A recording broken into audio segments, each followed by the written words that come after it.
nziru ly'eddogolya ate ozaliwo anti awo wennyini Hassan Nduga yavayo n'agamba abayita mu abali mu revival band kubanga mwagwa mujje sigenda kusamira wabula mundabire ani yenna mvuga mundabire omuganda naye akwase ekiki ife atuleke ekyokubiri sirina gwenvuganya naye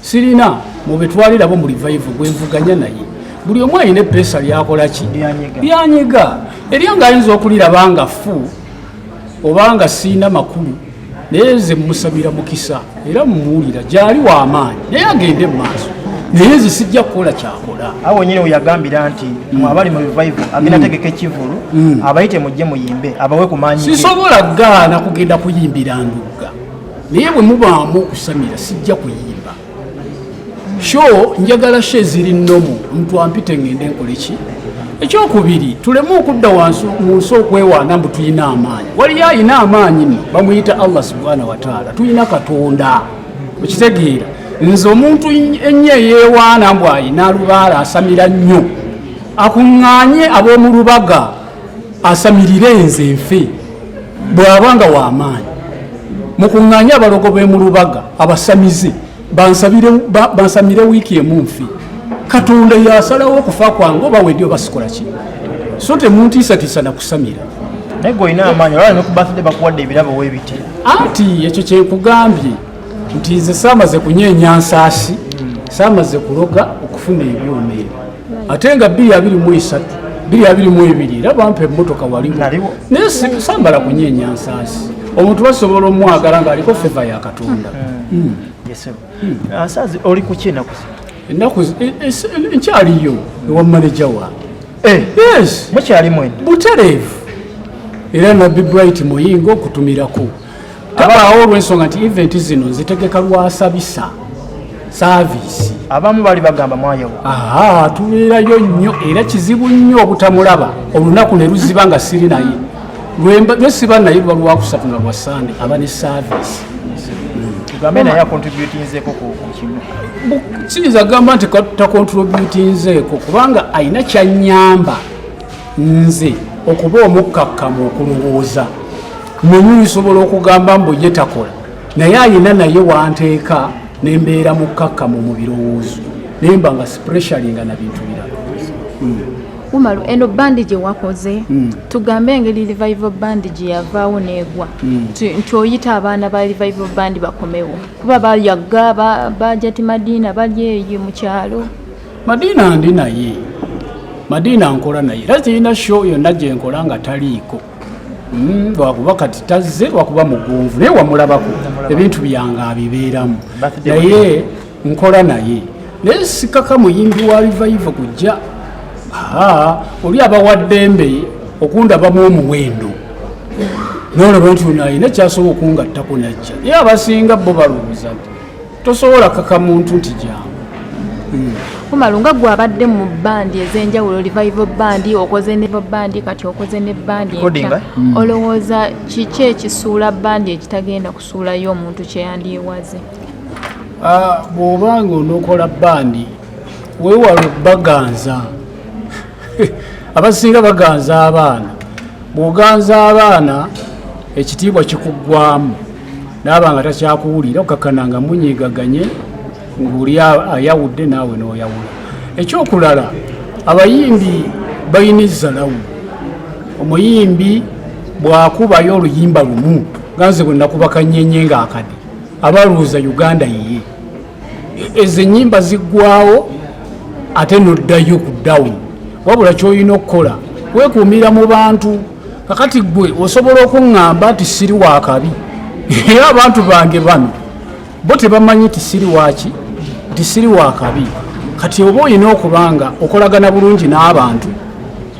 oba oluyimba oyina oba tokola ki kubanga zino ennyimba tuyimba buyimbi Katonda yasalawo nti eno kebe hiiti so omuyimbi ajja n'akuba akayimba katya n'agamba nze mmaze n'ayisa mukama we eggaali so bandi zigenda zigwa zityo kuyimba kutambula n'empisa n'olwekyo buli muntu yenna gwe mba nkulaze nti oyo boosi wo muwe ku kitiibwa. Ekyokubiri, ffe okuyimba kwaffe tetwajja nga tunonye ssente, twakulembeza nnyo talenti zaffe. Naye abayimbi b'ennaku zino ajja ng'agamba ngenze kukikuba njoole mudidi. Naye abayimbi abasinga ffenna tuyise mu kubonaabona na kuwuliriza bakama baffe okutuuka eno. Newulira naye newange tebinnatuuka, kirabika bitambula nga kibuyaga nti oba oliawo neno binaakola ki? Sibimanyi, oŋŋambye na kipya, baani ababikola abo? Abakulira zi bandi Badde sibimanyi, nti basabiriza abaana bano. badde sikimanyi ekyo. Mpulidde kipya. Tutuwulireyo omwana muwala ava mu bandi yo nti mwanje yankola kino. Singa abawulira dda kubanga emaze omwaka. Oli alibadde agenda naga nti yakola bwati ne bwati ne bwati. Umaru, twagala kumanya lwaki tuli wano olwaleero. Asosa happy birthday. Ekisookera ddala mazaalibwa gange. Nazaalibwa nga 1 Meeyi. Leero ntusazeewo okusala keeki naye nga lwali lulina kuba lwakusatu. Kati kyekitukuŋŋaanyizza wano leero bulungi. Tulabye obadde okuza amazaalibwa abaana ttiimu yo nekola surprise etabangawo ne bakuwa ebyuma bya live band.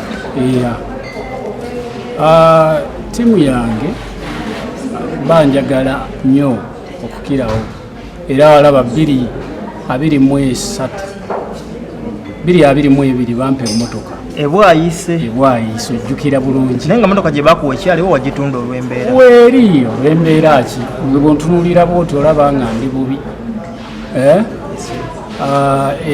Si mbeera naye gyeri. Ekyokulala kati bangyemu byuma bya Baakalayi. Nga bwekimanyi nti nakola bandi Legacy band, bwekimanyi abaana bange bajjayo kuno bakola ku interview. Wali wabagambako nti olina ekizibu ky'ebyuma mu meeting ezo ze mukola? Of course bwe baba batandika bandi okimanyi nti abatandika zi bandi baba n'ebizibu bingi okitegeera. Waliwo ebintu ebimu ffe ebyaffe tebiba bya showbiz munkugaye nti nina ebyuma nga sikoze eki nga sibadde nabyo. Ate ng'ebyuma ebyo kizibu nnyo bandi okuba n'ebyuma.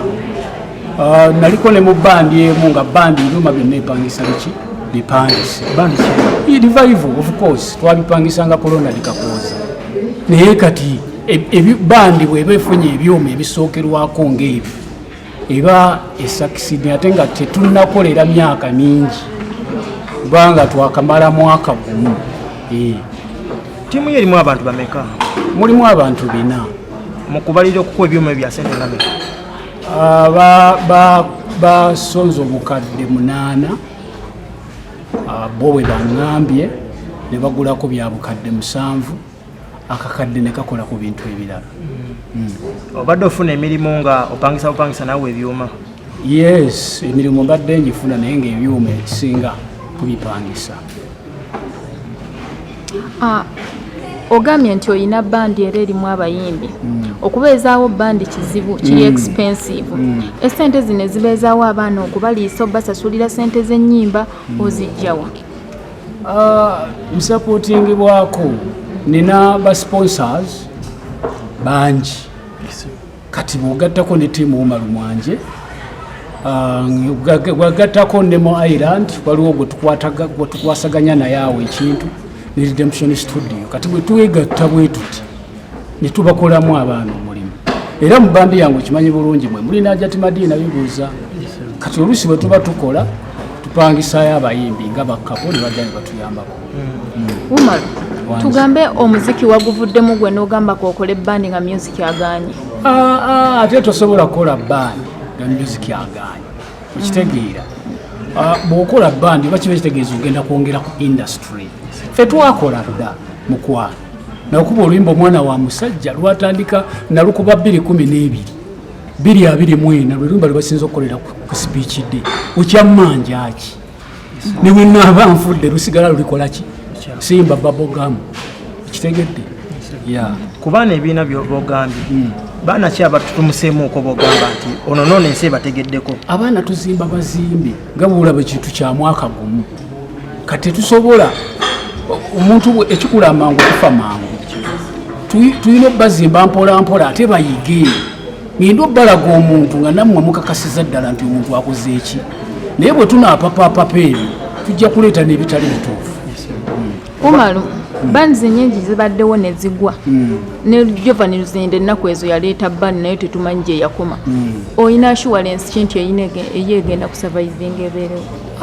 Ziko kati bw'olabanga omuntu nga bakukyaye gwe aba takyalira nsiko kati nsi tetusobola kugamba muntu oli ate nga bamwagadde ennyo nga yakyalira ensiko okitegedde kyenjagala mwawule omudibo gw'oli temuguleeta ate ku nze okitegedde kati kweshoni ezo mba njagala nga ziri eri.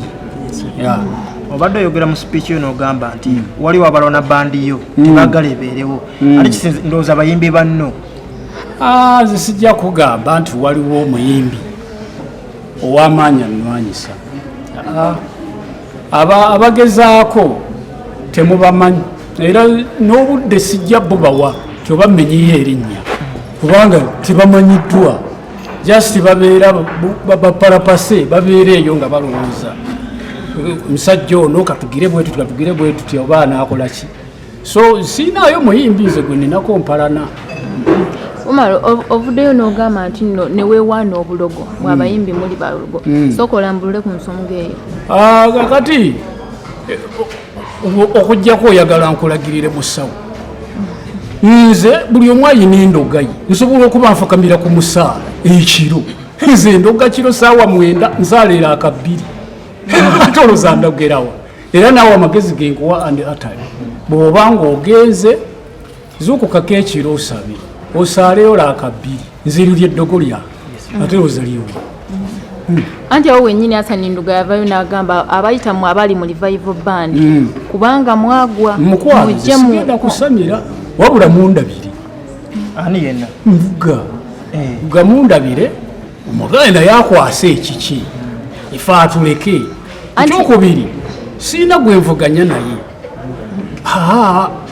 sirina mubetwalirabo mu revival gwe nvuganya naye buli omu alina eppeesa lyakola ki lyanyega eryanga ayinza okuliraba nga fu obanga siina makulu naye nze musabira mukisa era mumuwulira gyali w'amaanyi naye agende mu maaso naye nze sijja kukola kyakola. Awo nyine weyagambira nti mwabali mu revival agenda tegeka ekivulu abayite mujje muyimbe abawe ku maanyi. Sisobola gaana kugenda kuyimbira Nduga naye bwe mubaamu okusamira sijja kuyimba njagala sho eziri nnomu omuntu ampite ngende nkole ki.